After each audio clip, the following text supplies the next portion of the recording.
Shalom warga kerajaan. Declaring the mandate of the king. Mandate itu apa? Seperti saya katakan pada waktu sebelumnya tentang suara gembala. Ini bukan ide orang Kristen. Mandate itu perintah seorang raja untuk dilaksanakan. Ada dua mandat bagi warga kerajaan. Pertama, Markus 16 itu mandat penginjilan. Untuk memberitakan Injil. Injil apa? Injil kerajaan. Kabar baik tentang kerajaan. Sang raja sudah datang kepada segala makhluk. Tetapi ada mandat budaya. Dan mandat budaya itu jadikan segala bangsa muridku. Matius pasal 28. Perkataan declaring itu seringkali kita bayangkan seperti orang berkhotbah. Bukan. Nah, di dalam firman Tuhan, preaching itu declaring. Keriso. Pemberitanya kerix. Itu adalah saudara seperti Yohanes Pembaptis. Ketika utusan daripada imam-imam kepala datang pada dia. Apakah engkau Mesias? Dia berkata yang jelas, aku bukan Mesias.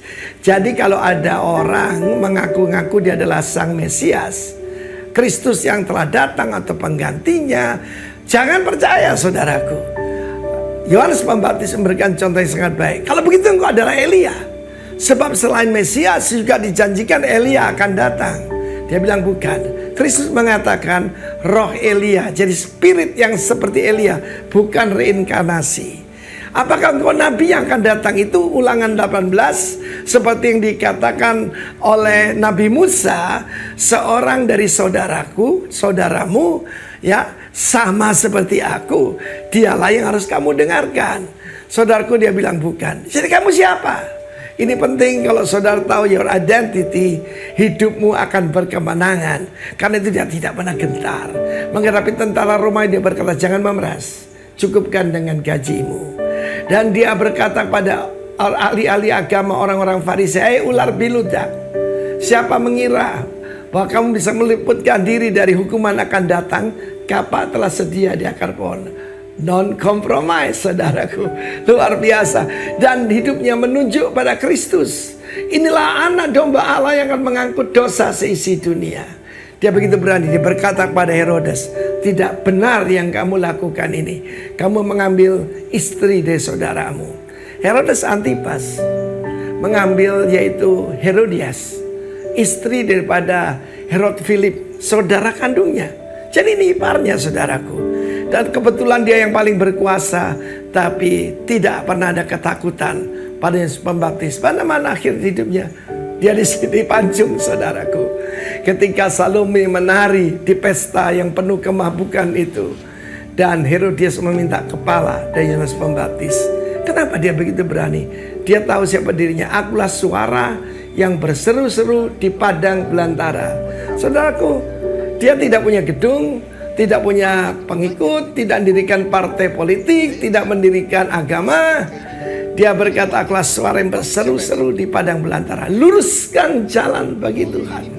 Seorang pemberita, seorang yang membawa mandat, itu berjalan di depan daripada raja. Dan membuat pernyataan, luruskan jalan bagi Tuhan. Setiap warga kerajaan, luruskan jalan bagi Tuhan. Setiap bukit akan direndahkan. Setiap lembah akan ditimbun. Semua yang berkelok-kelok akan diluruskan. Dan semua yang kasar akan diratakan, dihaluskan. Saya tahu saya perlu diluruskan, dihaluskan menjelang kedatangan Tuhan Yesus. Orang yang menantikan sang raja dan melayani sang raja tidak akan takut pada ancaman dunia ini.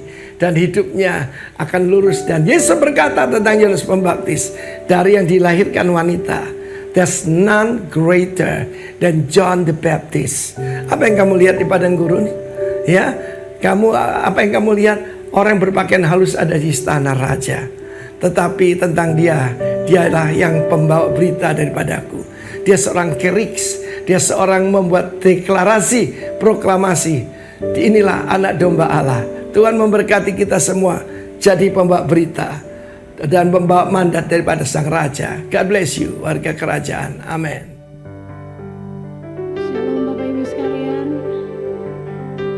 Shalom, haleluya. Boleh saya undang kita bangkit berdiri. Tuhan, kami percaya kasih setiamu luar biasa di dalam hidup kami Tuhan. Kalau saat ini Indonesia bisa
Yang percaya Anda lebih dari pemenang, sekali lagi beri tepuk tangan yang meriah untuk Tuhan kita. Haleluya.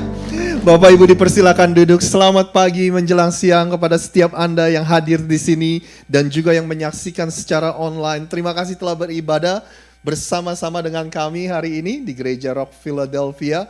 Bapak Ibu dan Saudara semua, saya mempunyai beberapa pengumuman secara cepat saja.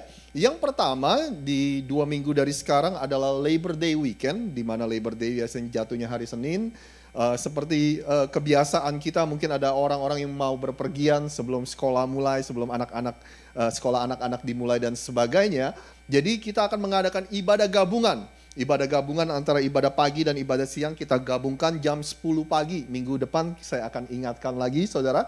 Terus kita akan follow up dengan breakfast saudara. Seperti biasa kita menamakannya social breakfast. Jadi kita ibadah sebentar terus habis itu kita fellowship sama-sama. Jadi itu Labor Day Weekend.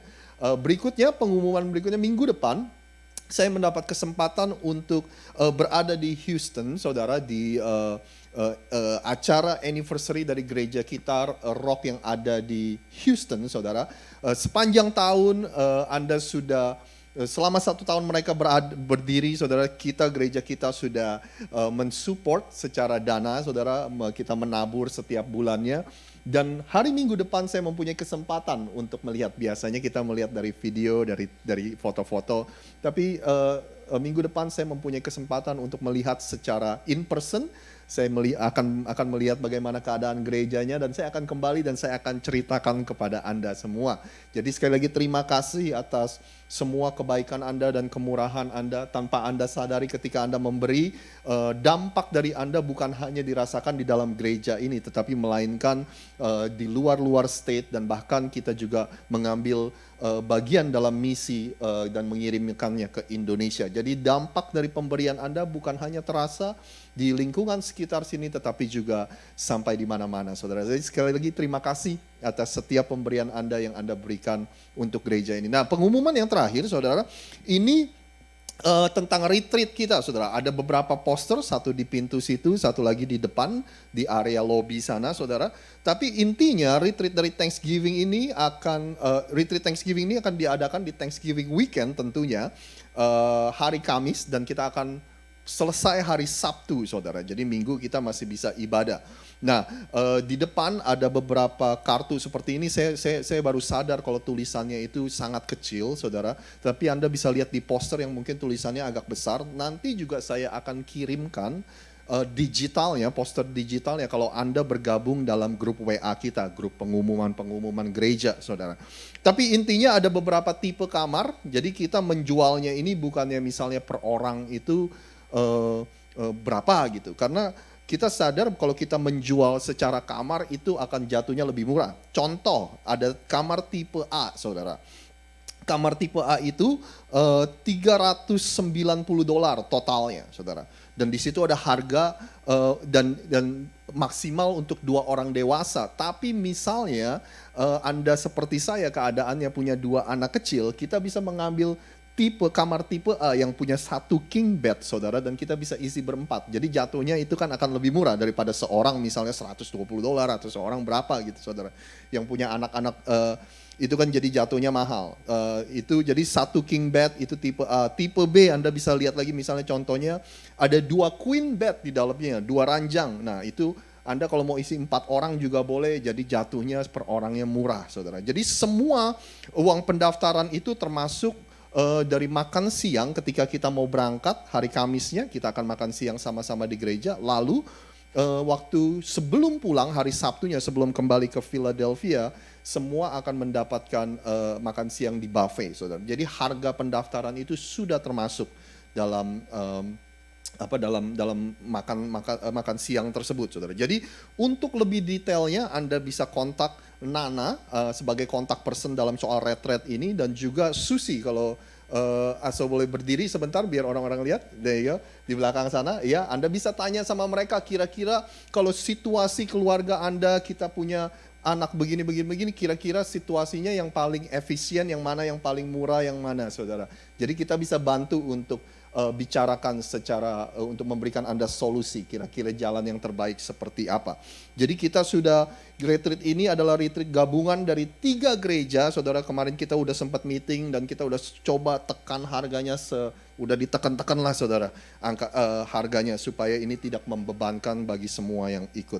Jadi sekali lagi nanti kita akan umumkan terus dan kita akan umumkan juga deadline-nya kapan. Jadi saya berdoa mudah-mudahan Anda bisa ikut bergabung. Ini akan dilaksanakan di Wyndham Hotel, yang hotelnya cukup bagus, yang ada di Lancaster. Jadi benar-benar Selasa kemarin saya baru nganter tamu ke Lancaster, jadi saya lihat hotelnya itu benar-benar ada di tengah-tengah dari pusat pertokoan. Jadi sebelah-sebelahnya benar-benar outlet yang Anda bisa. Dan kita juga udah susun acaranya supaya hari Jumatnya tidak terlalu padat, saudara. Jadi banyak acara bebas sehingga Anda bisa beraktivitas.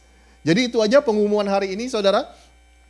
Sebelum kita menaikkan satu pujian lagi, kita akan berdoa untuk ibadah kita. Kita akan bersatu hati, kita akan dedikasikan ibadah kita kepada Tuhan. Mari kita berdoa bersama-sama.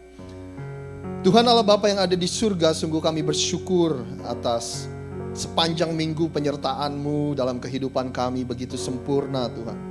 Tuhan, seperti biasa yang kami katakan, kami datang di hari Minggu, di hari pertama. Di dalam minggu ini Tuhan, kami mau dedikasikan hari pertama kami. Kami mau dedikasikan ibadah kami Tuhan. Semuanya hanya untuk hormat dan kemuliaan nama-Mu. Segala sesuatu yang kami lakukan pada hari ini semuanya hanya untuk-Mu. Lagu yang kami nyanyikan Tuhan, pemberian atau persembahan yang kami persembahkan, doa yang kami naikkan, bahkan firman Tuhan yang diberitakan pada hari ini, kami semuanya kami dedikasikan hanya untuk hormat dan kemuliaan bagi nama-Mu. Terima kasih, hanya di dalam nama Tuhan Yesus kami sudah berdoa. Sama-sama kita katakan amin. Hidupku menggenapi firman-Mu, tanda mujizat sertai tiap langkahku. Kau bersamaku di dalamku, jadi bukti kebesaran-Mu.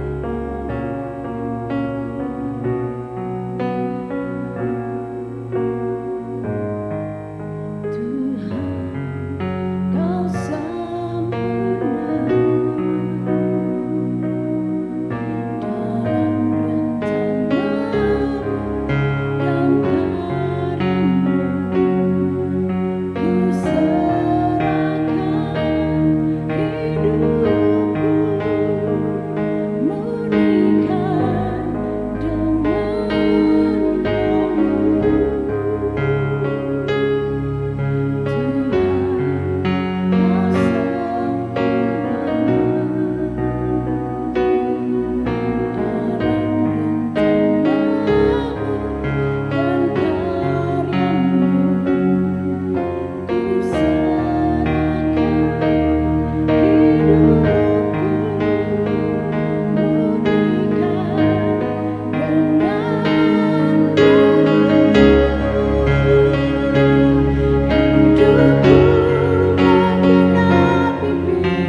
jadi bukti kebenaran. Yuk kita naikkan pujian ini lagi, katakan. Hidupku menggenapi firman-Mu, tanda mukjizat sertai setiap langkahku. Kau bersamaku,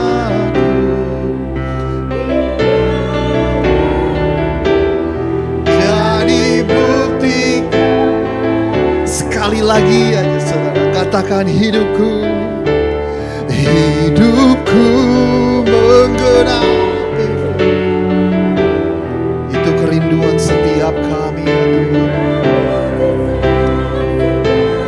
Tiap langkahku Kau bersamaku, di dalamku jadi bukti kebesaran. Kau bersamaku, di dalamku jadi bukti kebesaran-Mu. Yuk kita beri tepuk tangan yang paling luar biasa untuk Tuhan. Sungguh indah pujian yang baru saja kami naikkan Tuhan. Itulah tujuan hidup kami, yaitu menggenapi setiap firman-Mu, menggenapi setiap panggilan dan perkataan yang Tuhan sudah katakan. Kami rindu Tuhan. Kami rindu bahwa hidup kami yang satu-satunya ini, yang adalah pemberian dari Engkau, kami gunakan untuk menggenapi firman-Mu ya Tuhan. Kami bersyukur Engkau bukan hanya berkata kepada kami untuk menggenapi firman-Mu, tetapi Engkau juga menyertai setiap langkah dalam kehidupan kami. Engkau juga memberikan kami kekuatan untuk menggenapi setiap firman-Mu. Engkau menyertai kami. Tanda-tanda mukjizat Engkau menyertai setiap anak-anak-Mu di tempat ini ya Tuhan. Kemanapun kami pergi, apapun yang kami lakukan, dimanapun kami berada, kami berdoa biar hidup kami menjadi berkat. Biar keputusan-keputusan yang kami ambil dalam kehidupan kami selalu mempermuliakan nama-Mu Tuhan. Dan ketika orang-orang di sekeliling kami melihat kehidupan kami, mereka tahu bahwa hidup kami berbeda sebab hidup kami ada Yesus di dalamnya. Sungguh kami bersyukur pada saat ini kami minta supaya Tuhan berbicara kepada setiap kami di tempat ini. Roh Tuhan yang hidup di dalam setiap diri kami akan menyentuh, akan berbicara, akan mengkoreksi setiap hal yang Engkau ingin kami lakukan Tuhan. Sementara firman diberitakan, kami percaya kuasa-Mu bekerja di tengah-tengah kami.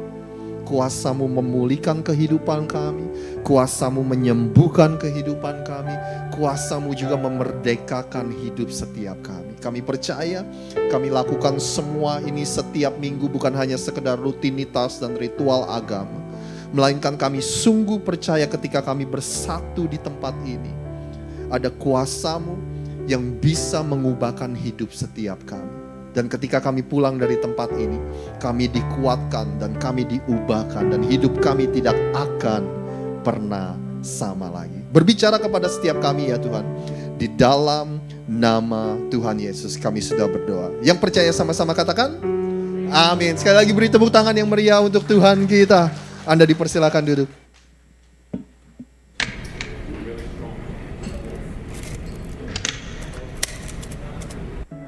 Why were we put here?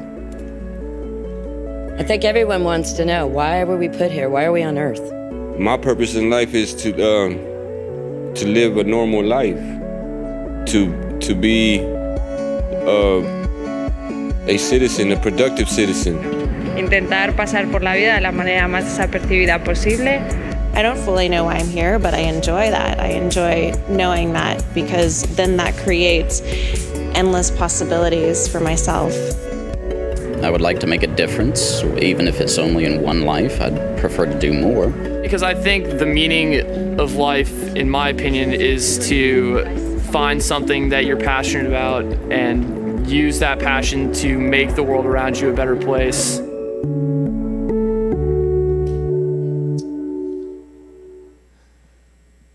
Kalau Anda disuruh membuat keputusan, kira-kira Anda akan memilih yang mana, saudara? Anda hidup 1 kali, tapi sampai 1000 tahun umurnya? Atau Anda hidup 10 kali sampai 100 tahun umurnya? Kira-kira Anda pilih yang mana, saudara?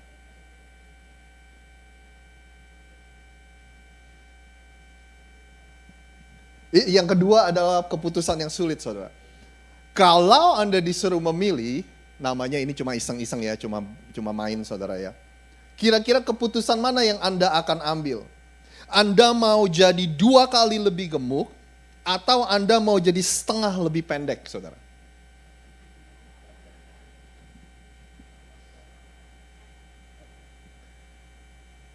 Kalau Anda disuruh membuat keputusan, kira-kira Anda lebih baik nggak punya AC atau nggak punya heater? Ini mungkin lebih gampang ya. Pertanyaan yang terakhir, saudara. Ini pertanyaan legendaris. Bener gak sih kata Maggie Z, lebih baik sakit gigi daripada sakit hati? Anda pilih yang mana kira-kira, saudara?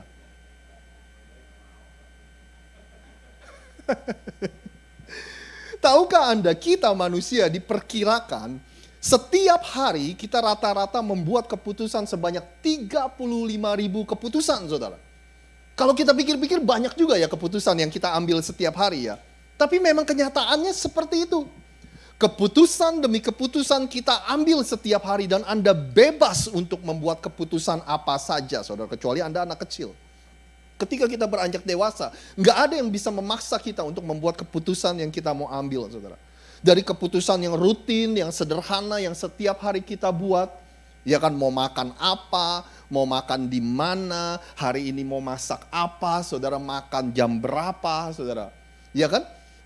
Keputusan yang Anda harus ambil setiap hari yang sangat sederhana. Tidur jam berapa, saudara, bangun jam berapa, ya kan, Anda lihat jam, udah jam 11 nih.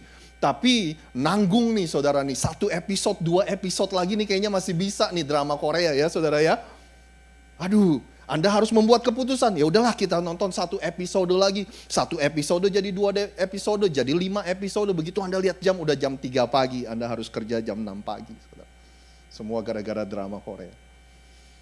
Keputusan yang kita buat sehari-hari. Atau ada juga keputusan yang kita nggak buat secara rutin, yang nggak terjadi setiap hari, tapi nggak kalah pentingnya. Ya kan, seperti kita ini mau tinggal di mana, kita mau beli rumah apa enggak ya tahun ini ya. Kita mau pindah atau menetap ya dalam pekerjaan kita ya. Kita mau punya anak tahun ini atau punya anak tahun depan ya, saudara. Mau sekolah ambil jurusan apa. Tinggal di Indonesia atau tinggal di Amerika. Itu keputusan yang kita nggak buat setiap hari, tapi nggak kalah pentingnya pertanyaan-pertanyaan dan keputusan yang harus kita ambil, saudara. Nah, hari ini kita akan lanjutin lagi serial khotbah yang kita mulai beberapa minggu lalu, tapi karena kita punya banyak pembicara tamu, jadi sempat kita potong sebentar, saudara. Tapi seri khotbah yang kita beri judul minggu-minggu kemarin adalah Life Is, atau hidup itu apa sih? Apakah hidup itu ada tujuannya? Atau hidup itu hanya sebuah kebetulan. Kita lahir, kita besar, kita sekolah, kita bekerja, habis bekerja kita punya keluarga, kita punya anak-anak, kita masuk masa tua, setelah itu selesai. Apa itu semua hanya random dan kebetulan saja, saudara? Atau kita percaya bahwa setiap hidup kita Tuhan menaruh kita di dalam dunia ini karena Dia mempunyai tujuan dalam hidup setiap kita. Nah, memang saudara, kalau kita ngomongin tentang purpose atau tentang tujuan hidup, kita harus mengerti cerita awalnya, the original story, saudara. Sama ya seperti Anda nonton film. Kalau Anda nonton film, untuk mengerti film itu secara keseluruhan, Anda harus nonton dari awal, ya kan, biar kita lebih mengerti. Demikian juga ketika kita bicara tentang kehidupan dan tujuan kehidupan, kita harus mengerti cerita awalnya, the original story, awal mulanya itu, Tuhan itu memberikan kita kehidupan untuk apa? Nah, kita sudah baca ayat-ayat ini berulang-ulang, tapi saya ingin bacakan lagi, saudara. Anda perhatikan di layar sini. Di Kejadian 1 ayat 26, inilah original story-nya. Berfirmanlah Allah, baiklah kita menjadikan manusia menurut gambar dan rupa kita, supaya mereka berkuasa atas ikan-ikan di laut dan burung-burung di udara dan atas ternak dan atas seluruh bumi dan atas segala binatang melata yang merayap di bumi.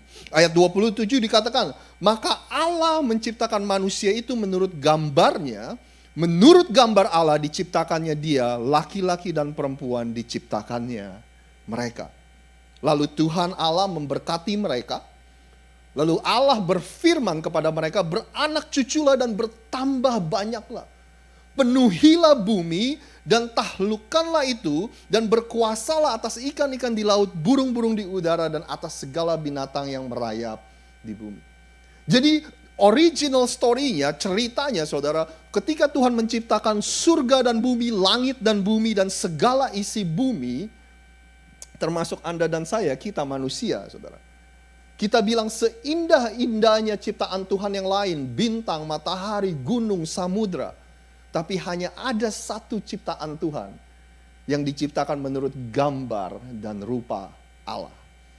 Kita bukan Allah, tapi di dalam setiap diri manusia ada keserupaan Allah di dalam kita. Amin saudara. Oleh sebab itu kita manusia adalah ciptaan Tuhan yang sangat istimewa. Dan Tuhan bilang gini sama manusia, kamu akan menjadi perwakilanku di muka bumi ini. Kamu akan in charge, kamu akan memerintah di muka bumi ini. Tuhan bilang gini kepada manusia, aku akan kasih kamu otoritas, aku akan kasih kamu kuasa untuk kamu memerintah. Terus Tuhan juga bilang sama manusia, Tuhan Allah mengambil manusia itu dan menempatkannya dalam Taman Eden untuk mengusahakan dan memelihara taman itu. Tuhan bilang gini sama manusia, kalian urus ya taman ini, kalian kelola ya, kalian pelihara ya. Dan setelah itu udah nikmatin aja. Bahkan Tuhan bilang beranak cuculah. Nih berkatku. Udah nikmatin. Anda bisa bayangkan saudara, tujuan utama buat manusia itu begitu luar biasa. Betapa indahnya. Karena kita cuma disuruh menikmati karya Tuhan dan ciptaan Tuhan di muka bumi ini. Lalu Tuhan memberikan perintah yang pertama kepada manusia. Bukan perintah yang pertama, tapi perintah satu-satunya saudara. Dia bilang gini, lalu Tuhan Allah memberi perintah ini kepada manusia. Semua pohon dalam taman ini boleh kau makan buahnya dengan bebas. Tetapi pohon pengetahuan tentang yang baik dan yang jahat itu janganlah kau makan buahnya. Sebab pada hari engkau memakannya, pastilah engkau mati. Saudara. Bayangkan Tuhan begitu baik, dia bilang semua boleh kau nikmati. Semua boleh kau lakukan. Semua boleh kamu makan kecuali pohon yang satu itu yang di tengah taman itu. Jangan deket-deket apalagi dimakan buahnya. Cuma satu perintah saudara. Selain itu nggak ada perintah yang lain kecuali nikmatin aja karya Tuhan. Tapi istilah kita yang sering kita katakan ya namanya juga manusia ya kan saudara. Yang nggak boleh yang kita lakuin ya. Yang nggak boleh yang kita mau namanya juga orang saudara. Padahal yang boleh banyak. Nah disinilah kita akan masuk topik kita hari ini saudara. Mungkin ada banyak dari kita yang bertanya-tanya gini. Ya Anda mungkin sibuk ya, Anda nggak pernah mikirin gini-ginian. Ini kan masalahnya pendeta, saudara. Kita mikir gini, kalau Tuhan baik, kenapa juga dia taruh pohon di situ? Anda pernah mikir kayak gitu gak? Saudara? Atau nggak penting lah, ini cicilan masih banyak nih ya, pertanyaan-pertanyaan kayak gitu nggak penting, saudara. Atau mungkin kalau kita lebih dalam lagi, kita mikir gini, kalau memang Tuhan itu berdaulat, Tuhan maha tahu, dan Tuhan udah tahu kalau Adam dan Hawa itu bakal melanggar. Ngapain juga pohon itu ditaruh di situ? Nah disinilah saudara kita menyadari bahwa Tuhan memberikan kita manusia sesuatu yang sangat luar biasa. Anda mau tahu gak apa itu, saudara? Tuhan memberikan kepada kita ini, saudara, kebebasan dalam membuat keputusan. The freedom to choose. Atau kalau Anda mau bahasa teologinya, bahasa lebih rohaninya, namanya kehendak bebas atau free will, saudara. Yuk coba ya, kita lihat ya sama-sama ya. Waktu Tuhan mau menciptakan bumi dan manusia, saudara. Ini sekali lagi, ini pemikiran saya ya. Tuhan punya 4 alternatif, saudara. Mungkin ada lebih, tapi dalam pikiran saya cuma ada 4 alternatif. Kira-kira dunia yang seperti apa yang Tuhan ingin ciptakan? Alternatif yang pertama, Tuhan nggak menciptakan dunia ini sama sekali. Ya udah nggak usah diciptain. Kita kan udah sering bilang ya, Tuhan nggak semuanya ini nggak harus ada. Iya kan? Dunia ini nggak perlu ada. Tuhan nggak harus ciptain dunia ini. Tetapi kenapa pertanyaannya ini ada, saudara? Berarti Tuhan nggak memilih alternatif ini.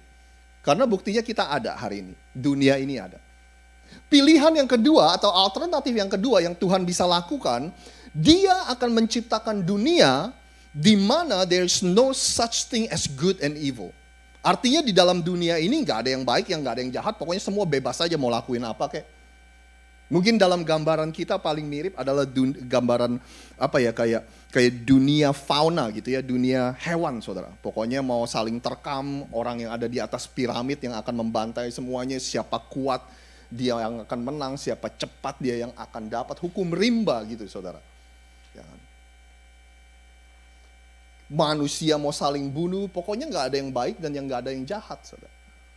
Tapi tentu aja Tuhan nggak mengambil alternatif yang ini. Buktinya di dalam setiap hati nurani manusia pasti kita tahu bahwa membunuh itu salah, bahwa memperkosa itu salah, saudara. Orang nggak usah diajarin, tapi ketika kita lihat membunuh, saudara, pembunuhan gitu, kita hati nurani manusia pasti tahu, saudara. Ya kan? Artinya Tuhan nggak memilih alternatif yang kedua. Anda masih mengikuti saya? Alternatif yang ketiga yang Tuhan bisa pilih, dunia seperti apa yang Dia mau ciptain. Alternatif ketiga adalah Tuhan akan menciptakan dunia dan manusia di mana manusia itu hanya bisa melakukan hal yang baik. Artinya manusia itu kayak robot, saudara. Udah diprogram, nggak bisa melakukan hal yang jahat, cuma bisa melakukan hal yang baik, saudara. Nggak bisa memilih. Ini sekedar catatan sampingan aja ya, saudara ya. Di dunia scientific atau dunia ilmiah ada istilah namanya naturalism atau naturalisme, saudara. Naturalisme itu pengertiannya bahwa semua hanya bisa dijelaskan dengan apa yang kita lihat, saudara. Jadi mereka nggak percaya tuh dengan apa yang mereka nggak bisa lihat. Gitu. Hanya bisa natural. Nah, begitu mereka membicarakan manusia, menurut orang-orang yang percaya dengan naturalism atau naturalisme, kita ini dibilang nggak bisa membuat keputusan. Semua keputusan kita karena mereka bilang dikarenakan ada reaksi-reaksi kimia di dalam otak kita sehingga kita melakukan sesuatu. Jadi Anda nggak bisa memilih. Contoh biar gampang. Anda ada nih di gereja nih ya sekarang ya. Itu tadi pagi Anda nggak memilih untuk datang ke gereja. Tapi karena ada reaksi-reaksi di dalam otak Anda sehingga membuat kaki Anda melangkah dan akhirnya Anda ke gereja. Contoh lain ya, siapa yang suka es krim di sini? Koendra suka es krim nggak Koendra? Enggak ya, oke. Siapa yang suka es krim di sini? Ciwiwin suka es krim?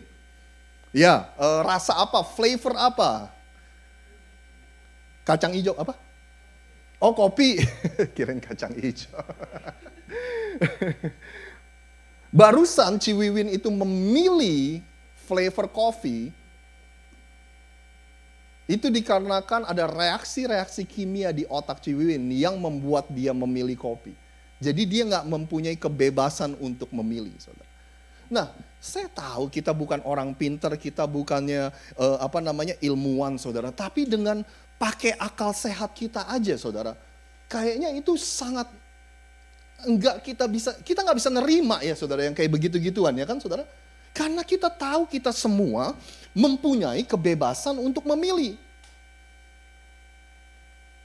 Ya kan? Kita cuma, ada yang bilang kita ini cuma diprogram. Nah, balik lagi ke tadi. Jadi Tuhan enggak memilih untuk menciptakan dunia di mana manusia sudah diprogram seperti robot, saudara. Ya kan? Jangan sampai kita berantem sama suami, sama istri kita bilang, loh saya enggak milih kamu kok.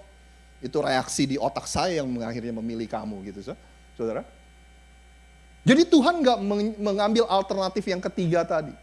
Nah, alternatif yang keempat, disinilah Tuhan memilih menciptakan dunia dan manusia yang seperti ini.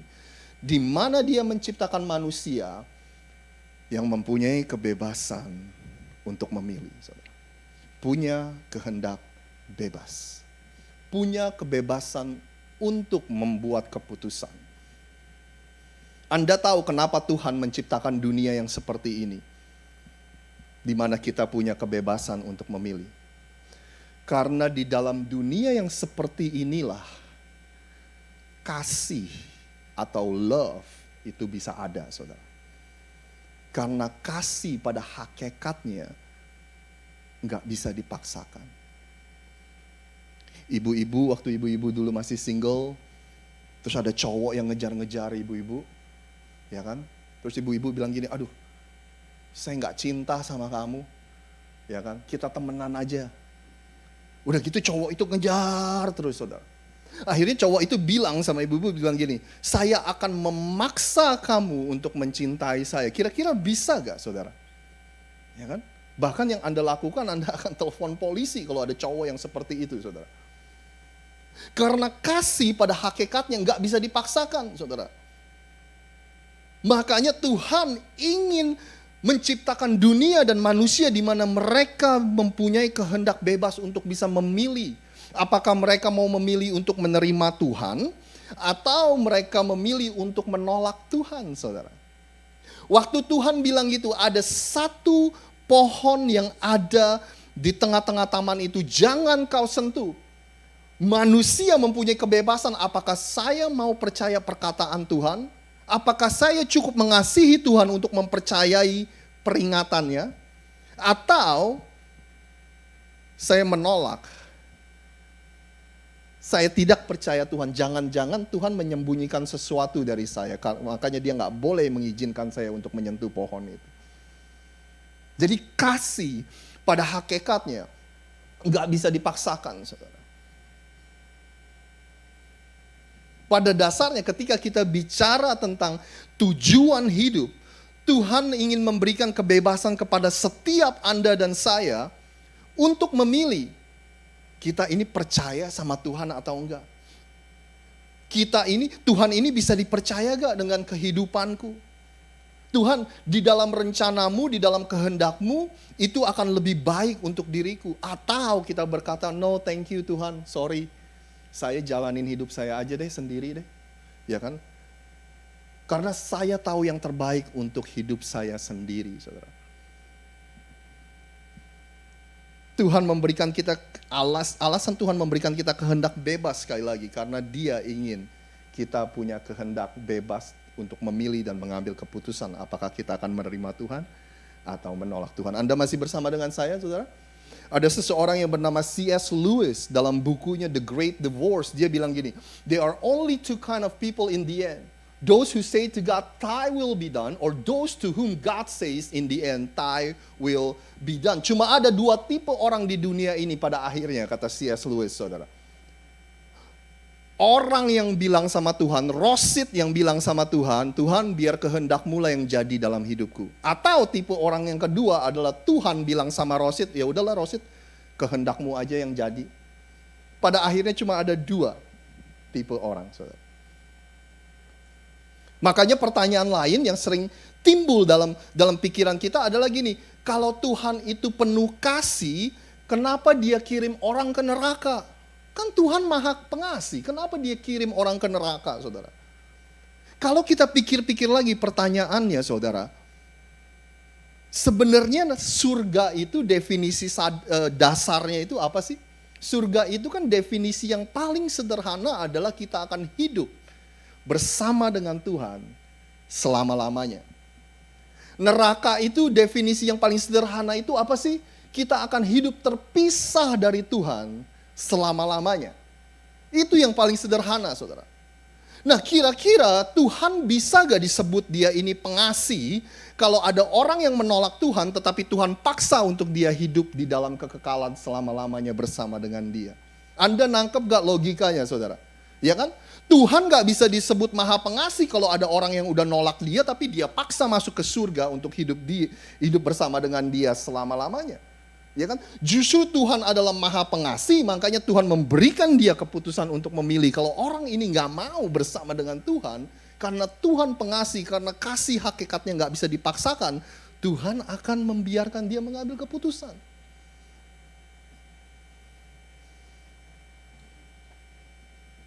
Jadi Tuhan memberikan kehendak bebas untuk manusia, karena kasih pada hakikatnya tidak bisa dipaksakan. Nah, ngomong-ngomong soal keputusan, ngomong-ngomong soal membuat keputusan, kebebasan dalam mengambil keputusan, saudara. Bukankah kita setuju, saudara, bahwa cerita kehidupan kita pada akhirnya akan disimpulkan dari keputusan-keputusan yang kita ambil dalam kehidupan ini? Atau saya menulisnya seperti ini, bagaimana kita memakai kebebasan dalam mengambil keputusan, itu akan menentukan cerita kehidupan kita, saudara. Bagaimana kita menggunakan kebebasan dalam mengambil keputusan, itulah yang akan menentukan cerita kehidupan kita. Suatu hari kalau Anda dan saya sudah tidak ada lagi, dan orang-orang bercerita tentang kehidupan kita, maka kira-kira cerita yang seperti apa yang mereka akan ceritakan, saudara?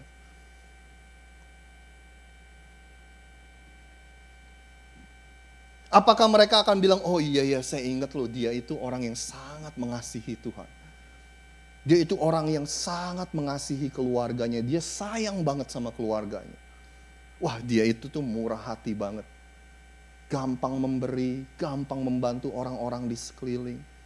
Wah, dia itu rajin banget melayani Tuhan dan melayani sesama. Atau kebalikannya, saudara. Aduh, sayang ya. Waktu dia hidup itu, hidupnya itu ancur-ancuran banget. Keluarganya hancur, hidupnya hidup dalam dosa. Sering hutang sana sini, sering ribut sama orang, gak pernah akur sama orang. Bagaimana kita memakai kebebasan dalam mengambil keputusan, itu yang akan menentukan cerita kehidupan kita. Anda setuju, saudara? Nah, sebagai penutup nih, sisa waktu saya, saudara, saya ingin bagikan kepada Anda sebuah filter, sebuah proses, sebuah saringan yang kiranya sangat baik untuk kita bisa punya, saudara. Dan yang kita bisa gunakan ketika kita mencoba untuk membuat keputusan yang benar, saudara. Saya pernah sharingkan sama Anda beberapa minggu yang lalu ayat-ayat ini, tapi kita akan coba lihat satu statement demi satu statement. Inilah dua ayat yang sering sekali saya coba untuk menjadi filter, untuk menjadi proses dalam saya mengambil keputusan. Ini ditemukan di Amsal 3, ayat 5 dan 6. Yuk kita lihat sama-sama, saudara. Dikatakan seperti ini, percayalah kepada Tuhan dengan segenap hatimu. Trust the Lord with all of your heart. Dengan kata lain, kalau suara hatimu, kalau suara hati saya berbeda dengan firman Tuhan, dengan perkataannya Tuhan, kita harus ingat yang mana yang harus kita pilih, saudara.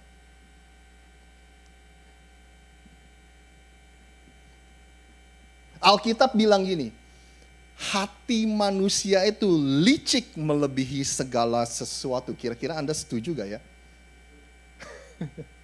Hati kita ini dibilang licik, saudara. Saya sering mengilustrasikan seperti ini. Hati kita ini adalah salesman yang terbaik yang Anda pernah temui. Kalau Anda pengen sesuatu nih, Anda kasih waktu sebentar aja, hati Anda akan mampu untuk menjual, tanda kutip, atau meyakinkan Anda bahwa Anda memang perlu, emang kita perlu nih yang ini nih.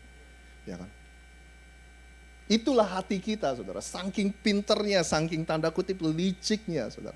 Ketika kita berbuat sesuatu nih, hati kita akan mampu untuk meyakinkan kita, atau hati kita akan mulai mencari jalan untuk memberikan alasan kenapa kita boleh melakukan itu, saudara. Ya emang sih itu kalau kita pikir-pikir dosa. Tapi gini loh, kita jelasin, saudara. Kita punya penjelasannya, saudara. Ya kan? Itu orang lain di sini nggak ada, saudara. Nah, Raja Salomo yang nulis ini, saudara, Raja Salomo itu punya julukan di Alkitab, adalah orang yang paling berhikmat yang pernah hidup. Dia bilang gini, saya aja, kata Raja Salomo yang punya julukan orang yang paling berhikmat, saya aja nggak bisa mempercayai hati saya, kata Raja Salomo. Berhati-hatilah dengan suara hati kita, saudara. Lalu dia melanjutkannya dengan berkata, janganlah bersandar kepada pengertianmu sendiri. Do not lean on your own understanding. Coba saya ingin mengajak Anda memikirkan aja sebentar, saudara. Berapa banyak dari keputusan-keputusan kita yang salah nih, yang kita pernah buat, itu dikarenakan kita bilang begini, saudara. Saya udah punya banyak pengalaman dalam hal itu. Oh, saya cukup berhati-hati kok. Pasti nggak akan kenapa-napa lah, saudara. Kita bersandar kepada pengertian kita sendiri, atau kita bersandar kepada wisdom atau hikmat kita sendiri. Kita bersandar kepada pengalaman kita. Kita bersandar karena kita ini umur yang kita udah banyak makan asam garam gini. Kita pokoknya tahu lah, saudara. Berapa banyak kesalahan kita dikarenakan seperti itu. Atau mungkin gini, mungkin Anda nggak pernah ya. Kalau Anda nggak pernah melakukan ini, Anda pasti jauh lebih baik. Tapi kalau saya sering melakukan kesalahan ini, saudara. Waktu kita mau mengambil keputusan nih, sebenarnya kita udah tahu konsekuensinya. Kenapa? Kok kita bisa tahu kalau kita buat keputusan itu, konsekuensinya seperti ini? Kenapa kita bisa tahu? Karena kita udah lihat orang-orang sekeliling kita. Benar gak, saudara? Ketika dia melakukan ini konsekuensi yang harus mereka jalani. But guess what? Apa yang kita katakan kepada diri kita sendiri? Itu mah gak mungkin terjadi sama saya. Benar gak? Kita ini pengecualian. Ya kan? Mungkin buat mereka itu bisa.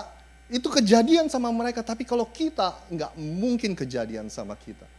Ya contoh yang paling sederhana, apalagi sih kalau bukan soal keuangan, saudara. Kita lihat kiri kanan kita, orang boros, gesek sana, gesek sini, nyicil ini, nyicil itu. Punya gaya hidup yang gak sesuai dengan kemampuannya. Dan kita udah ngelihat nih orang-orang di sekeliling kita yang seperti itu, yang akhirnya kerjaannya, utangnya banyak, numpuk, cuma bayarin cicilan aja, saudara. Terus hari ini kita dengan sangat,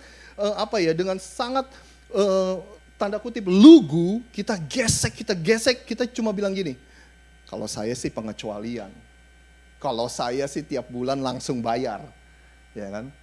Kalau saya sih utang nggak mungkin numpuk kayak begitu, saudara, ya kan? Jangan bersandar kepada pengertianmu sendiri, saudara. We got in trouble when we think that we are the exception. Kita ini masuk ke dalam permasalahan ketika kita mulai berpikir kita adalah pengecualiannya.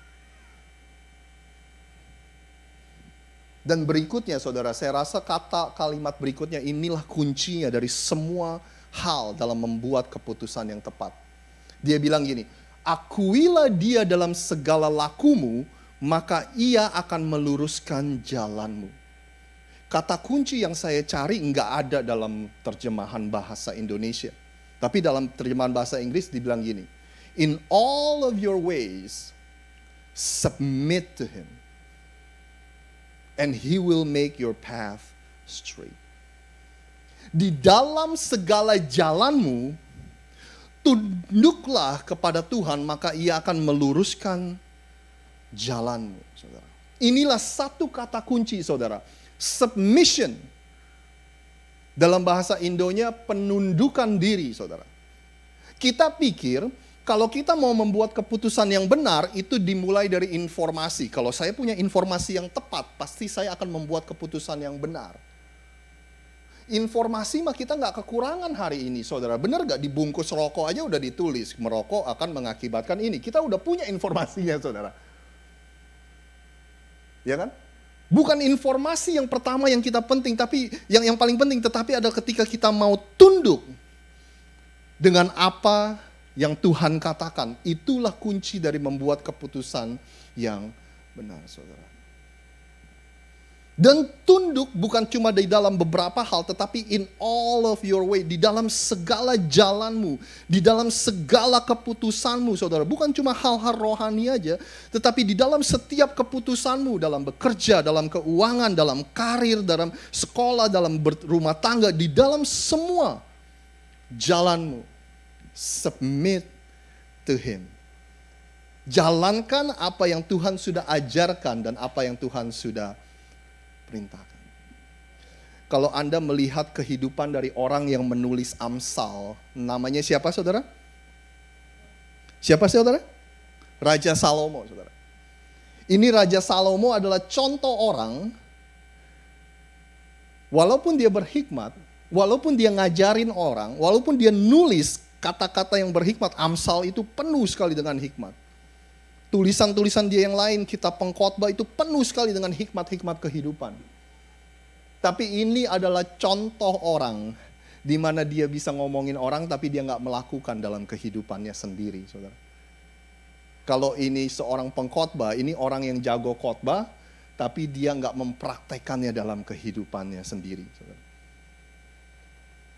Salah satu perintah Tuhan pada zaman Salomo yaitu di mana orang-orang bangsa Yahudi mereka tidak diizinkan untuk menikahi orang-orang yang bukan orang Yahudi.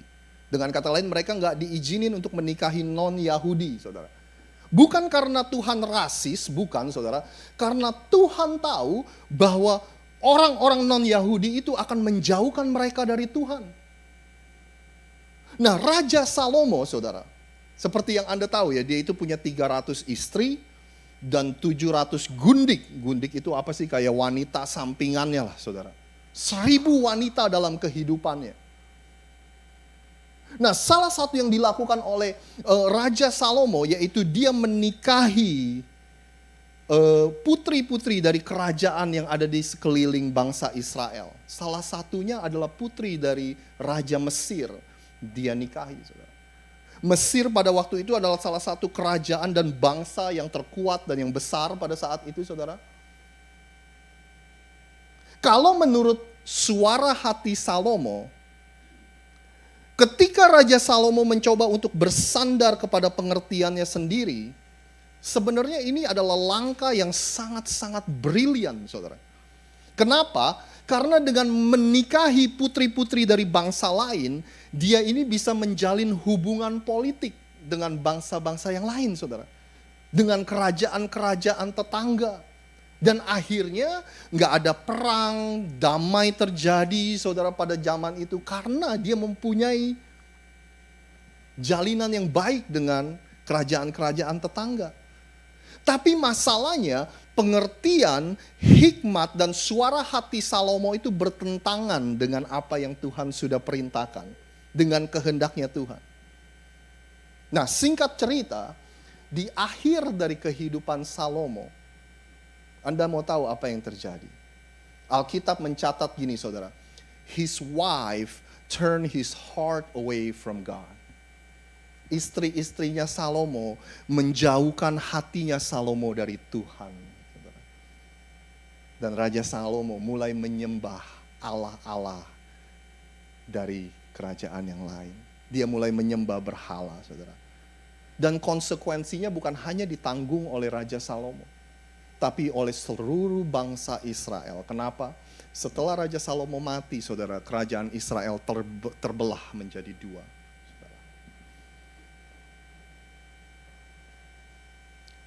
Bukan hanya hubungan Salomo dengan Tuhan yang rusak, bangsa Israel pun harus menjalani konsekuensinya. Hari ini sebelum kita tutup dalam doa, bukankah Anda bersyukur Tuhan dan Juru Selamat kita Yesus Kristus tidak melakukan hal yang sama seperti yang Raja Salomo lakukan? Maksud saya gini saudara, waktu Bapa mengirimkan Yesus ke muka bumi ini, kalau Yesus mau bersandar dengan pengertian dia sendiri, dia akan bilang gini, ini yakin nih, ini yakin Bapa dunia yang harus saya selamatkan, dunia yang penuh dengan dosa, dunia yang orang-orangnya seperti ini yakin saya harus mati untuk orang-orang ini. Kalau dia bersandar dengan pengertiannya sendiri, dia bilang gini saudara, ya entar aja saya matinya untuk mereka. Kalau mereka sudah menerima aku dulu, kalau mereka udah berubah dulu jadi orang baik, baru saya mati untuk mereka. Mau ngapain saya mati sekarang, belum tentu orang-orang itu akan menerima saya. Tapi untungnya Yesus tunduk dengan misi dan tujuan kenapa dia itu dikirim ke muka bumi, kenapa dia datang ke muka bumi ini. Hampir aja saudara, dia tergoda. Anda ingat di Taman Getsemani dia bilang apa saudara? Tuhan, kalau cawan ini boleh berlalu daripada aku. Anda masih ingat itu? Ya. Dengan kata lain, Tuhan kalau ini ada jalan lain nih, saya nggak usah mati buat mereka. Ada gak sih jalan lain sih? Tapi untung Yesus mengakhiri doanya dengan berkata, Tuhan bukan kehendakku yang jadi, biar kehendak-Mu lah yang jadi. Dan hari ini keselamatan itu tersedia untuk Anda dan saya. Amin saudara. Bagaimana dengan kita semua? Dalam kita menggenapi tujuan hidup, kenapa Tuhan menaruh kita di atas muka bumi ini? Saudara, Anda dan saya diberikan kebebasan untuk memilih, kehendak bebas.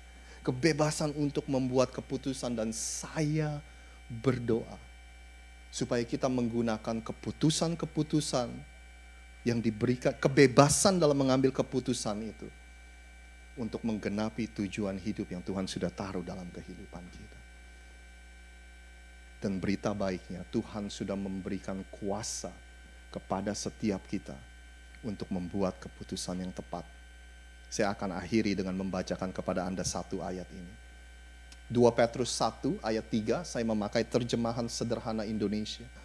Dikatakan dengan kuasanya sendiri, Allah sudah memberikan segala sesuatu, Anda bantu saya, 1, 2, 3, yang kita perlukan untuk menjalani hidup yang sesuai dengan Tuhan sudah kasih kepada kita, saudara. Yang kita perlukan supaya kita bisa menjalani hidup kita yang sesuai dengan kehendak. Berita baiknya, semua berkat rohani itu diberikan kepada kita karena kita benar-benar mengenal Allah yang sudah memanggil kita oleh karena kemuliaan dan kebaikannya. Anda percaya itu? Ya kan? Yang percaya sama-sama katakan amin. Boleh saya mengundang Anda semua untuk bangkit berdiri. Kita akan tutup ibadah kita. Tapi sebelum itu, bolehkah saya punya satu permintaan untuk Anda bersama-sama mendoakan mama saya. Mama boleh maju, Ma? Sebentar, Ma. Mama saya besok akan kembali ke Indonesia dan saya minta doanya kepada setiap Anda supaya perjalanannya berjalan dengan lancar dan juga bisa main-main lagi ya ke sini ya. Bulan depan? Bulan depan balik lagi? Kirain minggu depan. Desember ya. Nggak kuat dingin ya, Maya. Ya, yuk kita doa sama-sama ya. Boleh ya? Terima kasih saudara untuk berdoa bersama-sama. Tuhan, kami mengucap syukur buat Mama dalam 2 bulan terakhir ini kami mempunyai kesempatan untuk menghabiskan waktu bersama-sama. Terima kasih atas kesempatan yang Tuhan berikan. Kami menyadarinya setiap waktu yang Tuhan berikan itu merupakan kebaikan Tuhan dan anugerah Tuhan untuk kami semua. Kalau besok Mama akan kembali ke Indonesia dan ke Jakarta, Tuhan sertai perjalanannya biar tiba di Indonesia dengan selamat dan tanpa kekurangan apapun. Tuhan berikan kesehatan yang baik. Kami percaya penyertaan-Mu sempurna dalam perjalanan Mama kembali ke Indonesia. Kami juga berdoa supaya Tuhan berikan berkat kesehatan, berkat panjang umur, dan masa-masa indah menikmati masa-masa tuanya di dalam kehidupan ini. Tuhan, kami percaya anugerah-Mu melimpah dalam kehidupannya. Dan kami percaya kalau Tuhan mengizinkan, Tuhan akan memberikan kami kesempatan untuk bertemu lagi di tempat ini atau di Indonesia. Kami percaya Tuhan, dan jemaat semua di tempat ini juga boleh mengangkat tangan Anda. Terimalah berkat yang terbaik, berkat Allah Bapa, Putra, dan Roh Kudus. Berkat di dalam nama Tuhan Yesus, biar kebaikan Tuhan, penyertaan Tuhan, sukacita, damai sejahtera, anugerah Tuhan melimpah dalam kehidupan setiap kami mulai hari ini sampai selama-lamanya. Semua yang sudah menerima berkat Tuhan yang terbaik, sama-sama kita katakan amin, amin. Tuhan Yesus memberkati Anda semua. Have a blessed week. God bless you all yang buat nonton online. Tuhan Yesus memberkati Anda semua. Bye now.